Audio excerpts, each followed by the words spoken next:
오늘 함께 나누실 말씀은 룻기 2장입니다. 룻기 2장 1절과 2절입니다. 룻기 2장 1절 2절입니다. 우리 이 말씀을 함께 한 목소리로 읽겠습니다. 나오미의 남편 엘리멜렉의 친족으로 유력한 자가 있으니 그의 이름은 보아스더라. 모압 여인 룻이 나오미에게 이르되 원하건대 내가 밭으로 가서 내가 누구에게 은혜를 입으면 그를 따라서 이삭을 죽겠나이다 하니 나오미가 그에게 이르되 내 따라 갈지어다. 아멘. 아멘. 함께 기도하겠습니다. 예수님, 오늘도 종을 세우시사 말씀을 선포하게 하셔서 감사합니다. 성령께서 제 입술을 주장하시고 충만하사 정결케 하시고 하나님의 말씀만 온전히 선포할 수 있도록 은총 베풀어 주시옵소서. 감사드렸고 예수 이름으로 기도합니다. 아멘. 네, 오늘 함께 봉독하신 말씀으로 사랑 때문에라는 제목으로 함께 은혜를 나누겠습니다. 사랑 때문에. 제목이 좀 그렇습니까? 사랑 때문에 라는 제목으로 함께 은혜를 나누겠습니다. 본문은 모압 지방에서 시어머니인 나오미와 함께 베들레헴에 돌아온 룻의 그 이후의 삶의 모습을 우리에게 보여줍니다. 모든 것이 낯설기만 한 베들레헴의 이방 여인 룻이 도대체 무엇을 할 수 있었겠습니까? 문화와 종교, 관습이 다른 데다가 젊은 여인이, 그것도 과부가 혼자서 뭔가를 한다고 하는 것은 매우 위험한 시대였기 때문에 룻으로서는 할 수 있는 게 거의 없었습니다. 그런 상황 가운데서 룻은 어떻게 합니까? 자, 2절을 보겠습니다. 모압 여인 룻이 나오미에게 이르되 원하건대 내가 밭으로 가서 내가 누구에게 은혜를 입으면 그를 따라서 이삭을 줍겠나이다. 시어머니 나오미에게 허락을 구합니다. 자기를 밭에 나가서 이삭을 줍도록 허락해달라고 부탁을 하는 것입니다. 여러분, 이것은 즉흥적으로 어느 날 즉흥적으로 튀어나온 말이 아니에요. 이미 시어머니를 따라서 베들레헴으로 이방 땅으로 오기로 한 그때부터 뭐든지 할 각오가 되어 있었기 때문에 자연스럽게 나온 말입니다. 여러분, 이삭 줍기는 이스라엘 백성들에게 특별한 의미가 있습니다. 왜냐하면 하나님이 이스라엘 백성들에게 명하신 말씀이기 때문이에요. 자, 레위기 19장과 신명기 24장을 살펴보도록 하겠습니다. 먼저 레위기 19장을 보겠습니다. 9절과 10절입니다. 레위기 19장 9절과 10절입니다. 너희가 너희의 땅에서 곡식을 거둘 때 너는 밭 모퉁이까지 다 거두지 말고 내 떨어진 이삭도 줍지 말며 내 포도원의 열매를 다 따지 말며 내 포도원에 떨어진 열매도 줍지 말고 가난한 사람과 거류민, 나그네를 얘기하죠. 거류민을 위하여 버려두라. 나는 너희의 하나님 여호와이니라. 자, 신명기 24장도 보겠습니다. 신명기 24장, 신명기 말씀은 19절부터 22절까지 보겠습니다. 네가 밭에서 곡식을 벨 때에 그 한 뭇을 밭에 잊어버렸거든 다시 가서 가져오지 말고 나그네와 고아와 과부를 위하여 남겨두라. 그리하면 네 하나님 여호와께서 네 손으로 하는 모든 일에 복을 내리시리라. 네가 네 감람나무를 떤 후에 그 가지를 다시 살피지 말고 그 남은 것은 객과 고아와 과부를 위하여 남겨두며 네가 네 포도원의 포도를 딴 후에 그 남은 것을 다시 따지 말고 객과 고아와 과부를 위하여 남겨두라. 여러분, 이것은 소외된 힘없는 사람들을 긍휼히 여기시고 돌보시는 하나님의 사랑을 보여주는 말씀이에요. 그러므로 룻이 시어머니에게 이삭을 주우러 가겠다고 한 데는 두 가지 의미가 있습니다. 첫째는 룻이 하나님이 이스라엘 백성들에게 명하신 이삭 줍기에 대한 관습을 알고 믿었다고 하는 것입니다. 그래서 룻은 이삭 줍기 관습에서 하나님의 은혜와 사랑을 느꼈고, 그 관습에서 하나님의 은혜와 사랑을 느낀 거예요. 특별히 하나님께서 이스라엘 백성들에게 엄하게 이삭 줍는 그 일까지 객과 고아와 과부와 이런 불쌍한 사람들을 위해서 이삭 줍는 것까지 하나님께서 말씀하셨다고 하는 것을 룻은 그것을 보면서 하나님의 은혜와 사랑을 느끼고 적극적으로 하나님의 은혜의 자리로 나아가기를 원했던 거예요. 두 번째로는 룻은 가만히 앉아서 막연하게 누군가가 도와주기만을 기다리지 않고 자기가 할 수 있는 것을 적극적으로 찾았다는 것입니다. 여러분, 룻이 이렇게 적극적으로 움직이게 된 근거는 우리 지난번에 살펴봤습니다만 룻기 1장 16절에 룻의 고백에서 찾을 수 있어요. 여러분, 룻이 베들레헴에 온 것은 무엇 때문입니까? 시어머니의 요구 때문입니까? 아니에요. 시어머니의 요구 때문에 억지로 온 게 아니에요. 1장에서 보았듯이 나오미는 몇 번이나 룻에게 친정으로 돌아가라고 강구를 했지만 룻은 그때 어머니의 백성이 나의 백성이 되고 어머니 하나님이 나의 하나님이 되시리니 라고 고백을 하며 그 길이 어떤 길인지 그거 따지지 않고 기어이 시어머니를 따라서 온 거예요. 그러니까 겉으로는 시어머니를 따라왔어요. 시어머니를 따라왔지만 사실은 시어머니의 안에 계신 하나님을 따라서 온 거예요. 룻이 시어머니에 계신 시어머니와 함께 하시는 하나님을 보고 그 하나님을 따라서 온 거예요. 우리는 이 사실을 잊지 말아야 됩니다. 그것은 룻이 단순히 시어머니를 사랑한 것이 아니라 하나님을 사랑했기 때문이었어요. 물론 시어머니를 사랑했지만 그것 때문이 아니라는 거예요. 하나님을 사랑했기 때문에 그는 그 엄청난 모험을 할 수가 있었던 거예요. 그 사랑 때문에 낯선 이방 땅으로 룻은 왔고요. 그 사랑이 룻으로 하여금 적극적으로 움직이게 만든 힘이 된 거예요. 사랑하는 여러분, 사랑의 힘은 사람을 이렇게 만듭니다. 자, 요한일서 4장 18절 보겠습니다. 요한일서 4장 18절입니다. 제가 현대인의 성경으로 읽겠습니다. 사랑에는 두려움이 없습니다. 완전한 사랑은 오히려 두려움을 내쫓습니다. 두려움은 벌 받을 일을 생각할 때 생기는 것입니다. 이 벌 받을 일이라고 하는 것은 여러 가지가 다 포함됩니다. 예컨대 실패를 하고 비난받을 일, 책망받을 일, 등등 여러 가지를 다 포함합니다. 두려움은 벌 받을 일을 생각할 때 생기는 것입니다. 그러므로 두려워하는 것은 아직 사랑을 완성하지 못한 증거입니다. 그렇습니다.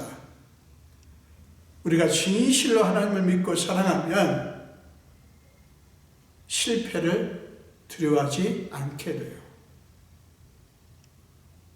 그래서 매사에 적극적이고 모든 일을 신실하게 하게 되는 것입니다. 여러분, 그렇기 때문에 진실로 하나님을 믿고 사랑하는 사람은 절대로 게으르거나 불성실하거나 쉽게 돈 벌려고 하거나 자기 할 일은 드가시 하면서 받을 대우만 생각하거나 어떤 일을 임시 방편으로 때우려고 하지 않습니다. 하나님의 때에 반드시 역사하시는 하나님을 믿기 때문에 끝까지 기다리며 무슨 일이든 지금 할 수 있는 일을 성실하게, 적극적으로 성실하게 하게 되는 거예요. 그래서 하나님을 사랑하는 사람은 부지런합니다. 부지런할 수밖에 없어요. 여러분, 그게 하나님을 믿고 사랑한다는 표시예요. 자, 마태복음 6장 33절을 보겠습니다. 우리가 잘 아는 말씀입니다. 마태복음 6장 33절 보겠습니다. 그런즉 너희는 먼저 그의 나라와 그의 의를 구하라. 그리하면 이 모든 것을 너희에게 더하시리라.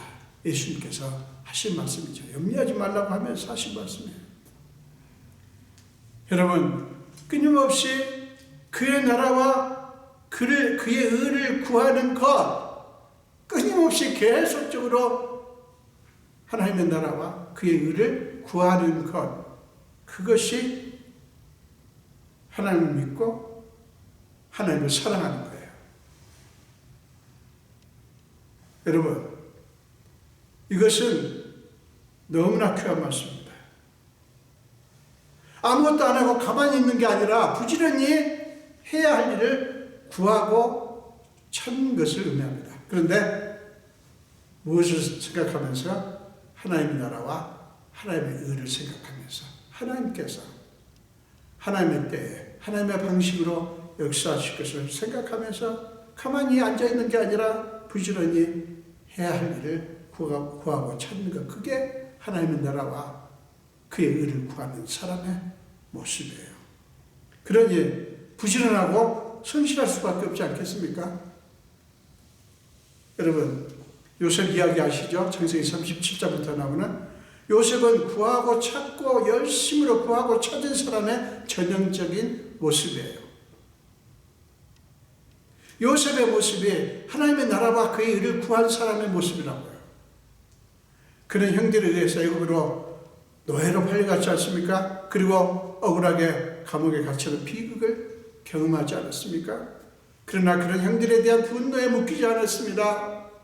기가 막힌 일 아닙니까? 그러나 형들에 대한 분노에 묶이지 않았어요. 거기에 함몰되지 않았다고요. 칠흑같이 어두운 자신의 현실, 희망이라고 하는 눈을 씻고 봐도 찾아볼 수 없는 깜깜한 상황 속에서도 그는 포기하지 않았어요. 여러분, 그가 그럴 수 있었던 것은 오직 그에게 꿈을 주신 하나님 때문이었어요.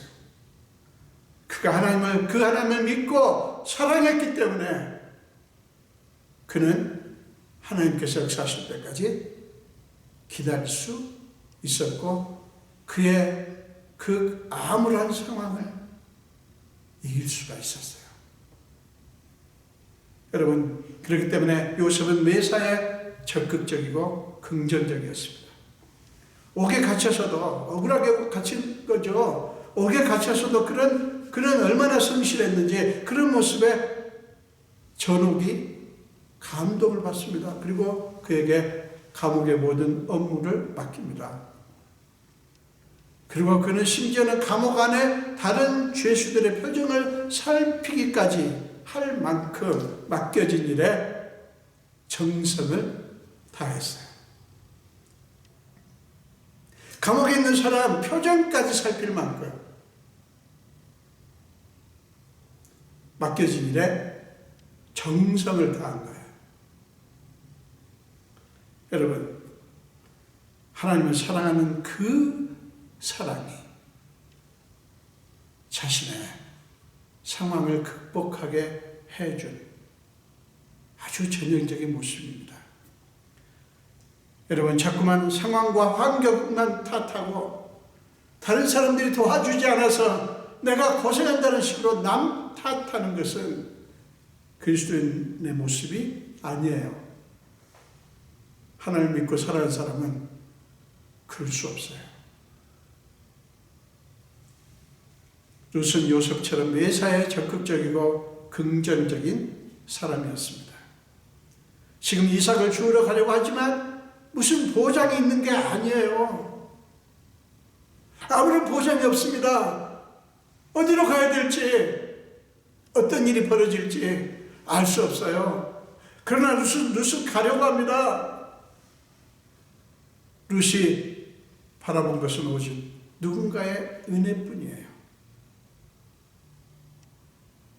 누군가가 은혜를 베풀며 시어머니에게 허락을 해달라고 하면서 은혜를 얘기하지 않습니까? 누군가가 은혜를 베풀며. 그래서 내가 누구에게 은혜를 입으면 그를 따라 이삭을 줍겠나이다 라고 말한 거예요. 여러분, 그것은 하나님의 은혜를 기대한다고 하는 것을 의미합니다. 하나님이 명하신 관습이니까요. 하나님께서 이스라엘 백성들에게 명하신 관습이니까 하나님의 은혜를 기대한 거예요. 룻은 겸손히 하나님의 말씀을 믿고 하나님의 은혜를 기대하며 밭으로 나가려고 하는 거예요. 그러나 사사시대에는요, 밭 주인들이 하나님의 말씀대로 순종하지 않는 일이 비일비재했기 때문에, 많았기 때문에 이삭을 줍는 일이 쉽지 않았고 위험했습니다. 특히 룻은 이스라엘 백성들이 경멸하는 모압 여인이었기 때문에 다른 누구보다도 더 큰 장애와 위험을 안고 있었어요. 룻도 그 점을 인식하고 있었지만 그럼에도 불구하고 하나님의 말씀을 믿고 하나님의 은혜를 기대하며 이삭을 주우러 가려고 한 것입니다. 룻은 답답한 상황에 갇히지 않았고요. 상황을 뚫고 역사하시는 하나님을 믿음의 눈으로 바라보고 기대했던 거예요. 그런 의미에서 룻의 행위는요, 고도의 믿음의 행위입니다. 룻의 행위는 고도의 믿음의 행위예요. 자, 바울은 로마서 8장 28절에서 이렇게 말씀합니다. 우리가 잘 아는 말씀이죠. 로마서 8장 28절입니다. 우리가 알거니와 하나님을 사랑하는 자, 곧 그의 뜻대로 부르심을 입은 자들에게는 모든 것이 합력하여 선을 이루느니라. 자, 이 말씀의 의미가 뭔지 아십니까? 하나님을 사랑하는 사람은 끝까지 선을 이루실 하나님을 바라보고 어떤 경우에도 절망하지 않는 것을 의미하는 말씀이에요. 그래야 된다는 거예요. 왜냐하면 하나님께서 그렇게 하실 거니까. 하나님을 사랑하는 자는 곧 그의 뜻대로 부르심을 입은 자들은 그런 일이 일어날 것이니까 그런 하나님을 믿고 기다리라고 하는 것이죠. 여러분, 바로 룻이 그런 모습을 우리에게 보여줍니다. 여러분, 룻이 자신의 본토, 친척, 아버지 집을 떠나 시어머니를 따라서 낯선 땅에 올 때, 여러분, 그것은 시어머니 하나님을 자신의 하나님으로 영접하는 것이었고, 어떤 상황에서든 선을 이루실 하나님께 자신과 시어머니의 삶을 다 맡긴 것이었어요. 그것은 룻이 하나님을 사랑하고 그 하나님을 사랑하는 사랑으로 시어머니를 사랑했다고 하는 것을 보여주는 거예요. 사랑 여러분, 바로 그 사랑이 룻으로 하여금 지금의 이 상황에서 일어나게 해준 거예요. 룻의 사랑에는 하나님이 자기를 이 상황으로 부르셨다고 믿는 믿음이 있었어요. 룻의 사랑에는 하나님께서 나를 이 상황으로 부르셨다, 그렇게 믿은 거예요. 그런 의미에서 룻은 지금 하나님의 부르심에 응답하는 것입니다. 하나님의 부르심에 응답하는 거예요. 그래서 예수를 믿는 사람은, 정말 하나님을 신실하게 믿고 사랑하는 사람은 그 하나님을 믿기 때문에 그런 하나님을 믿기 때문에 하나님이 나를 지금 이 상황으로 부르셨다. 내가 원하는 상황이든 원하지 않는 상황이든 그건 상관없이 하나님께서 지금 이 자리로 이 상황으로 나를 부르셨다라고 믿어야 되는 거예요. 왜요? 거기서 하나님은 어떤 일을 하시려고 하기 때문에, 하나님은 하나님의 뜻을 이루려고 하시기 때문에 이게 굉장히 중요합니다. 사랑하는 여러분, 여러분에게 이런 믿음이 있기를 축원합니다. 그렇기 때문에 루세게는 죽어도 원망이나 후회하는 마음이 없었어요. 여러분, 우리의 삶을 이런 시각으로 보아야 인간적인 감정에 묶이지 않게 되고요, 함몰되지 않게 되고요, 주어진 삶을 긍정할 수 있게 됩니다. 여러분, 그게 하나님의 뜻이에요. 그래서 그리스도인들은 언제나 긍정적입니다. 그리스도인들에게도 고난에 다치고 가슴이 무너지는 일들이 왜 없어요? 많습니다. 그러나 그 속에서도 우리는 잠시는 낙심하고 처절하게 흐느끼지만, 그러나 그 속에서도 우리는 하나님의 하신 일을 바라보기 때문에 그래요. 사랑하는 여러분, 그렇기 때문에 루스의 사랑은 인간적인 차원을 뛰어넘는 사랑입니다. 루시 시어머니를 위해서 고생을 마다하지 않게 된 것은 실은 시어머니에 대한 인간적인 의무감이 아니에요. 루시 시어머니를 위해서 고생을 마다하지 않는 것은, 이것은 시어머니에 대한, 단순히 시어머니에 대한 인간적인 의무감 때문이 아니에요. 하나님을 사랑하기 때문입니다. 하나님을 사랑하기 때문이에요. 사랑하는 여러분, 우리의 선한 행위는 우리가 하나님을 사랑하기 때문에 하는 것이어야 진실된 것입니다.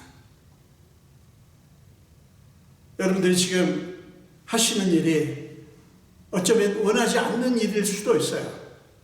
내가 바라지 않던 일일 수 있어요. 그냥 마지못해 하는 것일 수 있어요. 의무감 때문에 하는 것일 수 있어요. 그러나 저는 여러분들이 하나님을 믿고 하나님을 사랑한다면, 정말 하나님을 사랑한다면 하나님께서 나를 이 자리로 부르셨기 때문에, 이 상황으로 나를 부르셨기 때문에 나는 여기서 하나님과 함께 인생길을 걸어가겠다라고 결정하는 게 매우 중요합니다. 그렇기 때문에 우리 모든 선한 행위를 비롯하여 모든 행위는 하나님을 사랑하기 때문에 하는 것이 되는 거예요. 그래서 그 모든 행위는 진실된 거예요.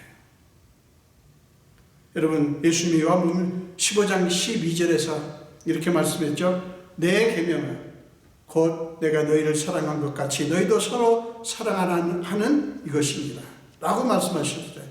그것은요, 너희의 인간적인 사랑으로 사랑하라 라고 하신 게 아니라 내가 너희를 사랑한 그 사랑으로 사랑하라. 내가 너희를 사랑한 것 같이 너희도 서로 사랑하라는 말, 여러분 무슨 의미인지 아십니까? 너희의 인간적인 사랑으로 사랑해라. 열심히 사랑해라.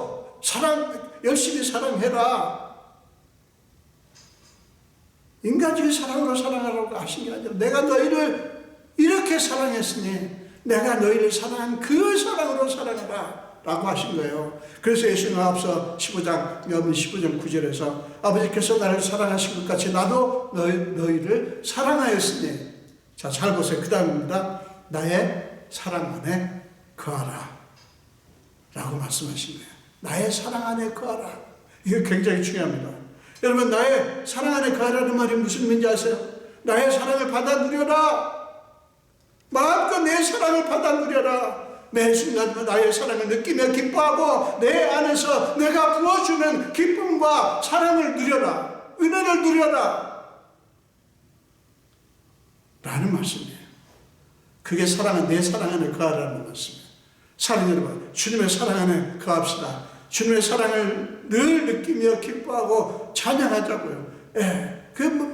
기분은, 감정은 그렇게 되지 않을 수 있지만 우리가 늘 하나님의 사랑을 생각하는 거예요. 그리고 노래하는 것입니다. 사랑하는 여러분, 주님의 사랑 안에 거할 때 우리 자신은 물론이고 다른 사람도 제대로 사랑할 수 있게 돼요. 오직 주님의 사랑이 우리로 하여금 사랑할 수 있게 하는 능력이기 때문에 그래요. 여러분, 주님의 사랑이 어떤 사랑입니까? 주님이 우리에게 어떤 사랑을 하셨습니까? 우리는 아무것도 모른 채 헤맬 때 하나님은 그런 우리를 먼저 사랑하사 독생자를 보내셔서 죽게 하신 사랑이에요. 우리를 위해서 죽게 하신 사랑이에요. 우리의 짐을 짊어지고 죽게 하신 사랑이에요. 사랑하는 여러분, 그러므로 루처럼 하나님의 은혜와 사랑에 여러분의 삶을 거십시오.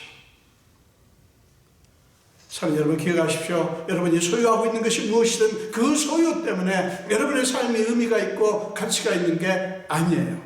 하나님이 여러분을 사랑하신다는, 하나님이 여러분을 사랑하신다는 사실 때문에 여러분의 삶은 의미가 있고 가치가 있는 것입니다.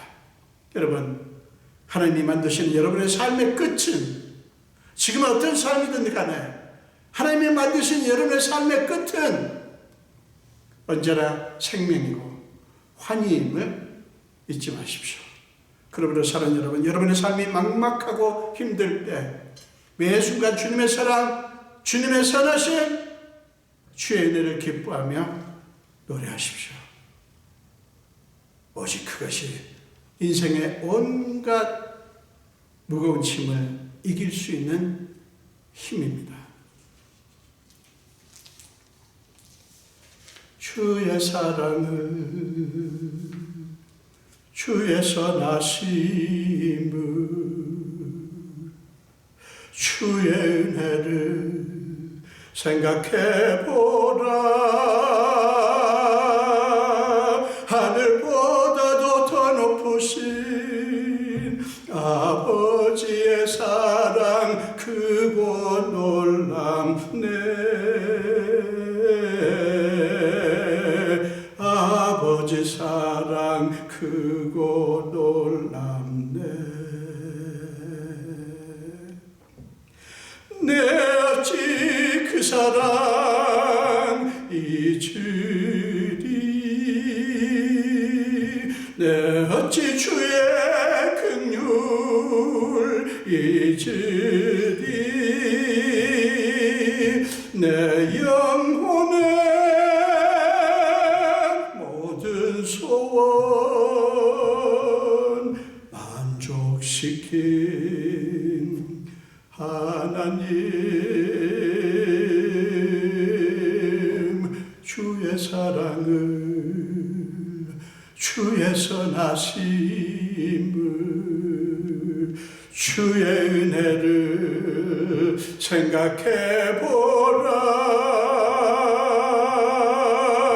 하늘보다도 더 높으신 아버지의 사랑 크고 놀랍네.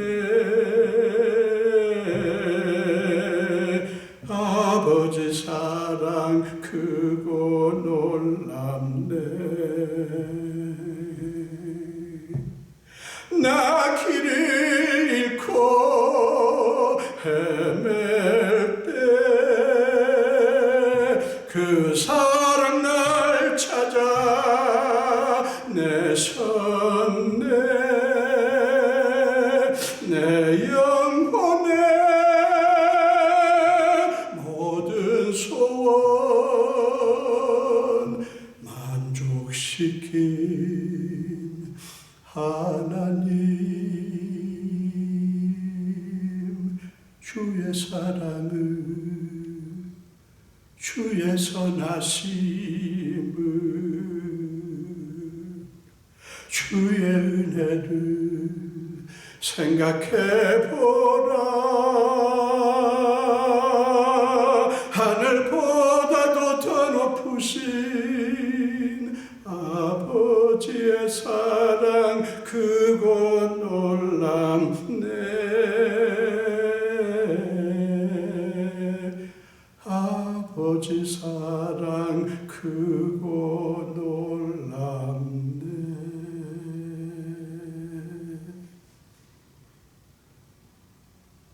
기도하시겠습니다. 예수님, 감사합니다. 아버지의 사랑은 참으로 크고 놀랍습니다. 무엇과도 비교도 할 수 없고 바꿀 수도 없습니다. 저희가 어찌 그 사랑을 잊을 수 있겠습니까? 그 긍휼하심을 어떻게 잊을 수 있겠습니까? 아버지야, 저희를 불러주셨사오니 하나님의 뜻대로 부르셨사오니 감히 하나님을 믿고 사랑할 수 있게 해주셨사오니 우리가 이 땅에 사는 날 동안 그 주님이 우리를 사랑하신 그 사랑 때문에 우리 자신을 사랑하며 맡기신 사람들과 모든 것들을 사랑하는 사랑의 사람들이 다 되게 하여 주시옵소서. 감사드리며 예수 이름으로 기도합니다.